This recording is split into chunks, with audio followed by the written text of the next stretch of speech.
Next question.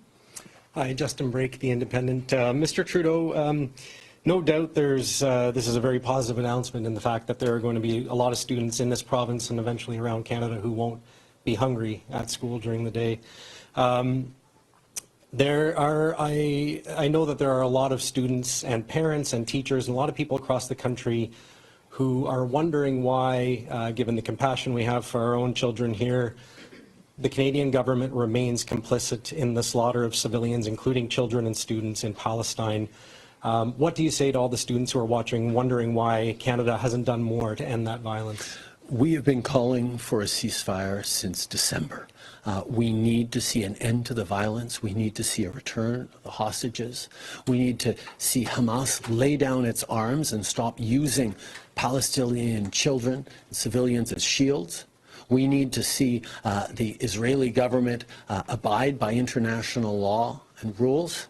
And we need an immediate ceasefire. We need to get back on that path towards a two-state solution where a peaceful, secure Israel lives alongside a peaceful, secure Palestinian state. That is the work that Canada has been doing on the world stage for many months. That is what we are going to continue to do, to push for that two-state solution. Follow-up. It hasn't really been having an impact, though, and a lot of people have been saying for months that the Canadian government should unequivocally condemn Israel, cut diplomatic ties, and categorically have an arms embargo, including sending weapons and arms goods to other countries like the United States. We know they're getting stuff from Quebec that are then being sent to Israel to bomb Palestinians. Why haven't you put an end to that? Israel has a right to defend itself in accordance with international law.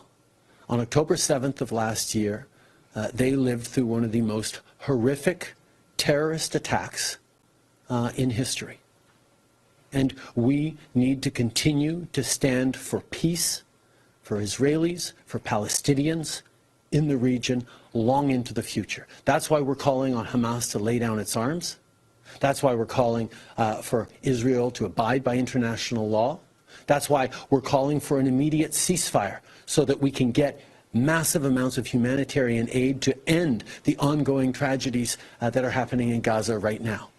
This is an incredibly difficult situation that has repercussions, tangible repercussions on millions of Canadians who are worried about the rise in hatred here at home, who are worried about sending their kids to school as the new school year starts in universities and high schools across the country.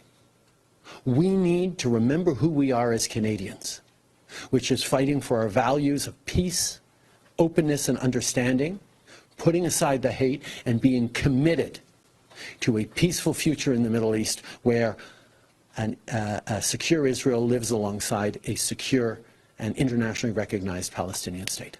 Next question. It sounds like you're downplaying the significance of genocide, or what could very well be genocide.